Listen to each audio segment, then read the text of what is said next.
FACEI, a Faculdade Einstein, a faculdade do sucesso.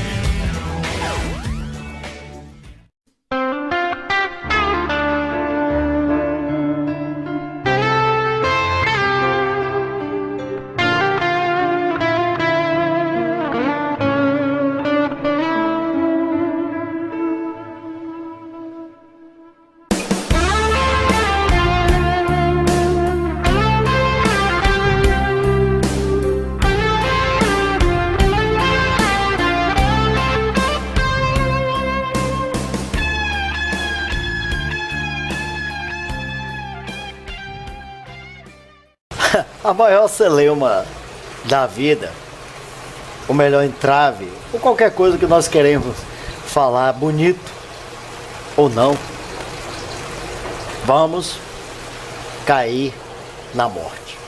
E ela, em verdade, o grande entrave. Vida após a morte, não vida após a morte, comunicação com os espíritos e comunicação com aqueles entes já desencarnados que estão ao nosso redor. Ou mesmo, entrarmos e sairmos espiritualmente do nosso corpo. Isto aí está na história da humanidade. Está no Egito, está na China, está entre os índios brasileiros, mexicanos, está entre o mundo.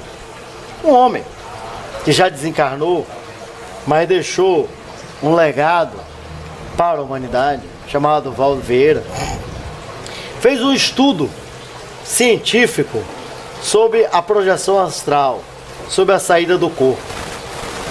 E por que científico? Porque há 200 anos atrás, nós pegamos a palavra ciência, que etimologicamente quer dizer conhecimento, que é ciência episteme, né? Platão Aristóteles, que era o nome dele, falava da saída da doxa, a opinião, para episteme, que é o conhecimento científico. E nós percebemos que o conhecimento científico ele tem que ser empírico, percebível pelo mundo do sentido. Temos que observar que há uma hipótese com uma resposta provisória que pode ser modificada, experimentar e generalizar, ou seja, serve para tudo e para todos.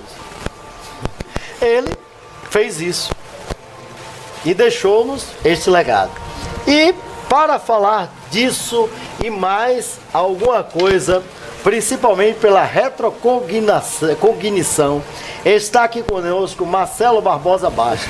Eu já tive a oportunidade de entrar no estalo e foi um negócio de louco. Era todo mundo querendo acessar, porque é algo interessante. Aí eu lembro-me que o ser humano só faz as coisas por três pilares. Ou ele se interessa, ou ele necessita, dentro da concepção de Maslow, né, que aí você vai para a hierarquia de Maslow, a fisiológica, segurança, social, estima e autorrealização, ou ele tem o processo da emotividade, o meio da raiva. E algumas pessoas lá fizeram alguma coisa. Eu estava com medo de morrer. Eu queria ter a alegria de saber que podia sair do corpo e comunicar-se, ou tinha necessidade de descobrir alguma coisa, ou tinha interesse no assunto, mas adentraram. E muito, não foi dose homeopática não, que é lentamente, não, foi de forma alopática, bem rápido. E aí, Marcelo, prazer ter de novo aqui. Olá, nos José. fale aí sobre a retrocognição. Essa palavra bonita aí e difícil, que já me deu até um nó na goela aqui para falar. Pois é, primeiramente, obrigado, né, mais uma vez por essa oportunidade aí ao portal Consciência Cósmica, a FACEI, né, aqui Obrigado. a Livraria Terceiro Milênio, você é o Márcio. Então, retrocognição. Retro, logicamente, nos rememora o que está atrás, né, no passado, e cognição de conhecimento. Então, a retrocognição é uma das experiências mais comuns, mais antigas que nós temos, que é a possibilidade de acessar possíveis memórias que não seriam dessa atual existência humana. Ou seja, poderiam vir de outros cérebros, de outras existências possíveis que uma consciência poderia ter patrocinado. Então, o que é que vai adentrar no estudo das retrocognições? É o que nós chamamos de série de existências, ou seriexologia. Então a seriexologia, dentro da conscienciologia, vai ser a subespecialidade que vai estudar exatamente essas idas e vindas entre dimensões, né? Como você bem colocou, né? A grande dúvida humana é a questão da vida após a morte, e existe vida após a morte, né? Então assim, a gente pode dizer que talvez exista a vida também antes da própria vida. E é isso que vai ser estudado dentro dessa série de existências. Nós vamos trazer a hipótese de como consciências usando corpos temporários em vidas, que podem ser em determinadas regiões, né, localidades e culturas, nós vamos passar por um período de vida dimensional física e outra extrafísica. Mostrando aqui a imagem, seria mais ou menos isso. Eu descarto um corpo a cada nova existência e reconecto a um novo veículo. Ou seja, eu teria novas memórias, teria novas experiências, novas oportunidades. Né? Então é isso que nós vamos trazer também em outros assuntos, né? Como falar aqui de genética, por exemplo. O que é a genética? A transferência de informação biológica de um corpo para o outro, nesse caso de um pai para um filho. Aí nós vamos entrar na condição da paragenética. O que é a paragenética? Então aí eu não vou transferir para o meu filho, mas o meu filho ele já vai trazer de outra vida para ele mesmo experiências pessoais, habilidades, posturas, valores, ideias inatas, né, que podem ser acessadas, podem ser rememoradas. Interessante. Aí me faz lembrar aqui a visão pitagórica, que divide o mundo. Aristóteles, nome de Platão, era atleta, né? Certo? Ele usou do seu conhecimento que ele adquiriu, entre aspas, que ninguém sabe, questiona-se até a própria existência de Sócrates. Ele dizia que, baseado em Sócrates, na visão pitagórica, que aprender a recordar. Mais à frente, o estagirita Aristóteles, que foi discípulo direto dele, disse não. O homem ela estava lá, a sociedade o molda, como disse John Locke. Ou seja, o homem nasce no zero. Então, quando você fala nessa visão pitagórica, socrática, platônica, de que aprender é recordar, nos permite viajar na maionese e dizer que no futuro nós poderemos, o nosso tataraneto, voltar no tempo e pegar concepções axiológicas, valores, né? E por sua vez, conhecimentos intelectivos de hoje. Pois é, então a seriexologia ela entende tudo isso possível, todas as duas teorias, tá? Então é possível recordar, né, quem eu já fui, teoricamente seríamos a hipótese de um resumo, uma síntese de tudo que já fomos no passado, em outras existências, mas da mesma forma, sim, com um novo cérebro, digamos assim, nós realmente vemos zerados. Então o processo do ressomar, ou ter um novo somo, um novo corpo físico, nos ajuda no recomeçar, né? Então cada nova existência, ela realmente seria uma oportunidade de nos refazermos de outras experiências, ou até darmos continuidade a experiências positivas. Então, muitas vezes a pessoa ela vai fazer um auto-revezamento. Por exemplo, digamos que você no passado tenha sido um filósofo que desenvolveu uma teoria específica sobre um assunto. Vamos lá, a vontade, por exemplo. Você pode evoluí-la no presente. Você pode, nessa atual existência, retomar esse assunto com outra visão, uma outra ótica um pouco mais avançada. Então você pode fazer uma mudança kármica, ou seja, no passado você era um bandido e nessa você vai ser como nos Miseráveis, você vai ser uma pessoa que faz uma modificação da sociedade. Aí já entramos na seara do processo kármico, né, que é o princípio de causa e efeito envolvendo a evolução consciencial entre vidas. Então, né, na conscienciologia nós vamos ter 3 contas kármicas, a ego, né, a grupo e a policármica, que seria mais ampla. O importante é entender o que é que eu preciso fazer hoje para me melhorar como pessoa, né, como consciência, o que é que eu preciso evoluir. Ida isso. E volta, mas evoluindo ou evoluindo. Isso, mas ao mesmo tempo eu também tenho alguma coisa a ver com os meus grupos do passado. E seria, se você usasse o termo ciência, seria o Dharma, seria a lei que você não pode mudar, porque você não mudaria a lei de morrer, mas sim de reviver. É daqui pra frente. Exato, você morrer corporeamente. Sim. Você sempre estaria vivo emocionalmente, mentalmente, espiritualmente. Isso. Certo? A consciência... Burilando e adequando a realidade daquele momento. Assim, a consciência ela não morre. Né? O que se descarta é um veículo para se apropriar de um novo. Consciência, conhecimento de si mesmo. Isso. Então, assim, essa condição nos daria a oportunidade de rever desafetos, reconciliar, desdizer né, reeducar ou até aprender novas informações sobre nós mesmos, sobre essas pessoas, desvincular o que nós chamamos às vezes de interprisões grupocármicas, né, laços negativos, e aí poder desenvolver novos trabalhos e positivos. A tendência é que a consciência ela ganha o que nós entendemos de inteligência evolutiva, ela vai entendendo aquilo que ela já pode descartar. Olha, eu sinto que nessa existência eu já não preciso mais passar por essa situação, eu vou buscar outra agora aqui que me seja melhor. Isso é possível. Então a gente vai falar de coisas como a ficha evolutiva pessoal da consciência, o OFEP. Então qual é a minha ficha evolutiva? Qual é o saldo da minha ficha evolutiva atual? Eu estou bem na fita? Eu estou devendo para alguém ou para alguns? O que é que eu preciso fazer hoje? O que é que falta aprender? Eu não sei. Tendo meu pauperismo intelectivo, eu acho que aí vai para o contexto da ética e da formação do indivíduo naquele momento axiológico que ele está vivendo. Ou seja, porque a axiologia é a ciência dos valores. Aí você tem que vê-la e transformá-la. Por exemplo, você falou o cara vai voltar. Mas o cara vai voltar com raiva e meter bala no cara que está vivo. Você entendeu o que eu estou querendo dizer? Mas na verdade ele tem que ser preparado para o perdão, para a caridade. Ou seja, um processo evolutivo no qual o caminho do coração ia substituir o processo cerebral. Porque se não tiver aí a etapa segunda de Soren Kierkegaard, que é a ética, que é a terceira espiritual, vamos ter, por sua vez, a barbárie. Ou seja, tem que ter-se uma educação, que é transmissão de informações historicamente adquiridas, uma postura ética e uma concepção espiritual, para que o cara perceba a importância da caridade. Por exemplo, o indivíduo, ele criou aqui um invento, mas veio a falecer, a eliminação do câncer. Mas mais na frente ele tem que ter a consciência de que ele pode rever aqueles valores, fazer a eliminação, a vacina para eliminar o câncer, mas é para a humanidade, não para que ele use aquilo com base só pecuniárias. Perfeito. Então, assim, um processo da reciclagem intraconsciencial é extremamente importante. Como você bem colocou, eu não estou renascendo para fazer as mesmas coisas.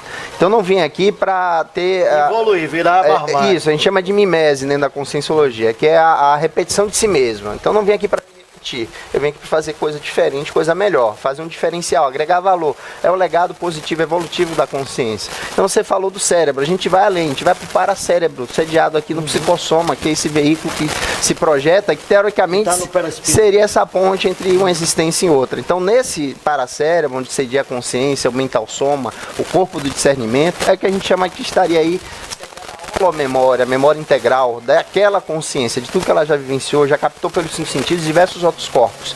Isso é o que vai trazer para ela informações para ela entender quem eu sou realmente hoje, né? Dessa síntese toda, o que é que eu sou hoje, em que nível eu estou, em que nível evolutivo, o que eu já fiz, o que é que eu posso fazer, o que é que eu vim de dizer. Às vezes isso acontece por melhor das boas intenções, dizemos coisas durante o tempo, né, o passar das eras, e a gente vem para melhorar essas informações. E olha, eu pensava no passado, tinha aquela referência, agora eu trouxe outra.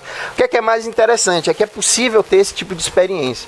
E o que é mais interessante ainda, nós já temos esse tipo de experiência, só que ainda num nível mais inconsciente. Diuturnamente, nós já podemos ter percepções de nós mesmos do passado, só que a gente ainda não identifica. Se me perguntar quais seriam os exemplos dessas experiências. Lapsos de memória. Mas vamos lá, a própria projeção, ela pode servir, é um fenômeno que pode levar ao outro da retrocognição. Eu posso sair do corpo e fazer com muito mais facilidade acessar essas informações do meu paracérebro.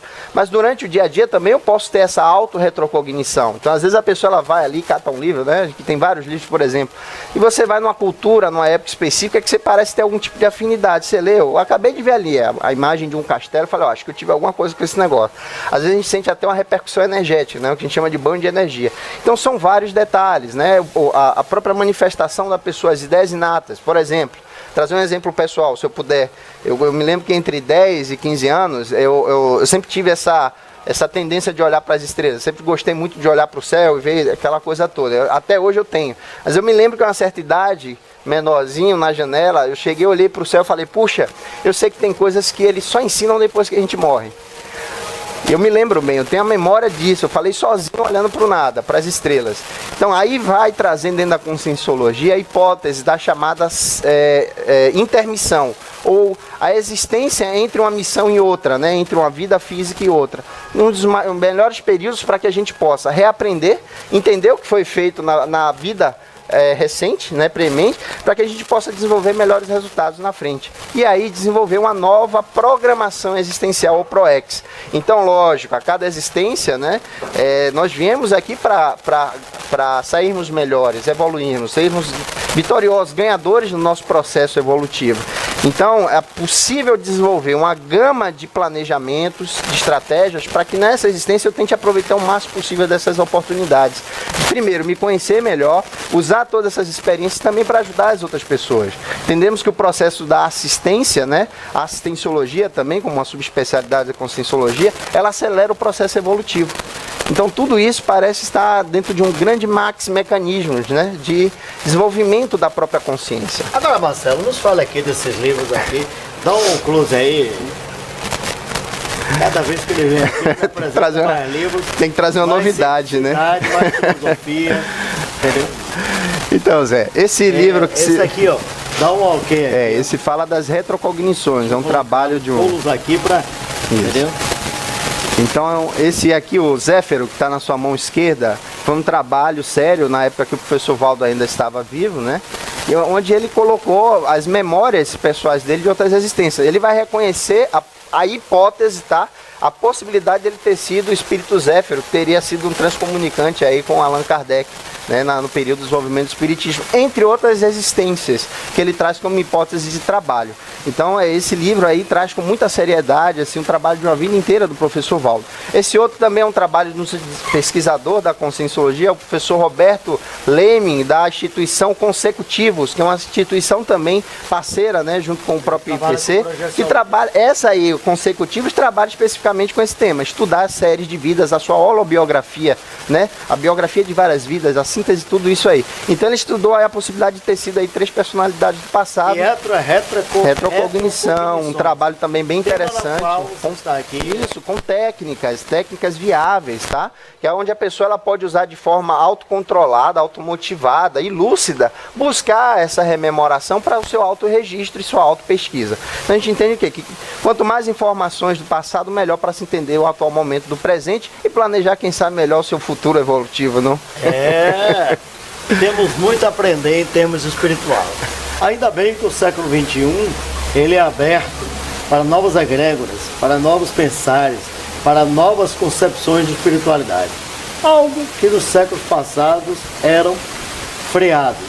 Lembremos-nos que no século XIX, como exemplo, nós tivemos a concepção de Augusto Comte, nós tivemos o balizamento das visões empíricas. A Idade Moderna toda, a Idade Média, idem, porque nós tivemos a visão da eclesiologia, eclesiocentria, porque não foi teocentria, porque foi a igreja no centro, não foi Deus, era a igreja católica no centro. Hoje nós estamos mais abertos, até mesmo para acreditarmos ou não, porque é nos sabido que a mentira é uma verdade que não aconteceu ainda no mundo empírico.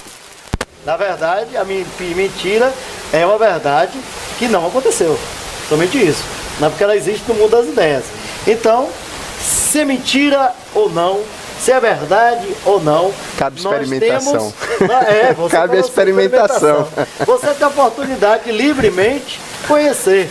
Se fosse na Idade Média, né, com certeza Márcio Jussara já tinha essa livraria que tocaram fogo. Com a quantidade de livros aqui, esotéricos, né, e voltados para a espiritualidade. Marcelo, dê-nos aí a sua mensagem final. Não precisa se preocupar, que você já conhece, que estão aparecendo. Já aparece endereço, né? Nós mudamos de endereço. Exato. Então, nós temos palestras gratuitas todas as quartas-feiras, né? Das 19h30. Funcionalmente, nós desenvolvemos esses trabalhos aqui em Salvador, na rua Metódio Coelho, né? Estamos de endereço novo lá no edifício Liberal Center, sala 306, número 104.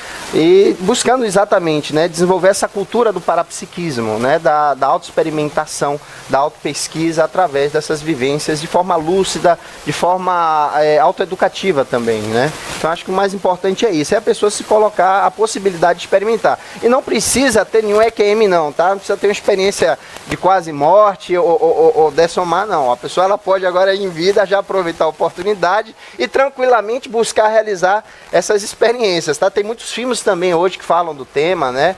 E assim, isso é auto-pesquisa, entendeu, Augusto? É que a pessoa ela vai catando o seu quebra-cabeça pessoal. A gente fala que as várias existências elas trazem as pequenas peças de um grande quebra-cabeça de quem nós realmente somos, né? E isso pode ajudar a gente a ser mais feliz, né? Buscar uma qualidade de vida que está alinhada aos nossos reais valores, como você bem colocou, né? Ditado o que a gente escolhe para cada existência. É engraçado que Pierre Vai falava que 3 coisas nós podemos fazer sozinhos: nascer, comunicar com Deus e morrer. E também eu vou botar aqui a 4ª, é a projeciologia, só você pode saber realmente. Se você sai ou não do corpo, porque não adianta, não sei se você vai saber locação, como Santo Anselmo, vá ali e apareça para todo mundo. Para todo mundo vê-lo. Né? Aí é outro papo, aí as pessoas vão vê-lo, aí, não, ele está aqui. Né? Disse que o Padre Cícero também fazia isso, né? Mas isso é mitos à parte, né?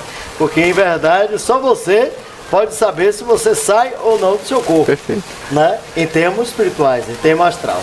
Aí chegamos ao final de mais um programa, agradecemos e pedimos a Deus para sempre estar conosco, para que nós possamos saber a verdade, mesmo que ela não seja verdade, mesmo que seja uma mentira mal contada.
A maior celeuma da vida, o melhor entrave, ou qualquer coisa que nós queremos falar bonito ou não, vamos cair na morte.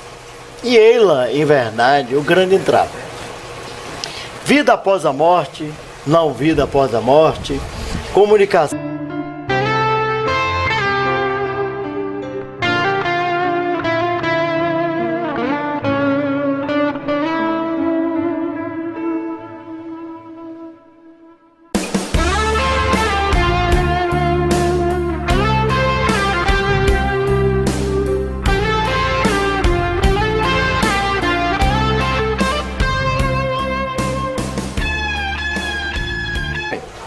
Que já desencarnou, mas deixou um legado para a humanidade, chamado Valdo Vieira. Fez um estudo científico sobre a projeção astral, sobre a saída do corpo. E por que científico?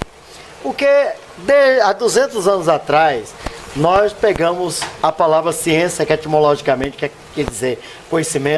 FACEI, a Faculdade Einstein, a Faculdade do Sucesso.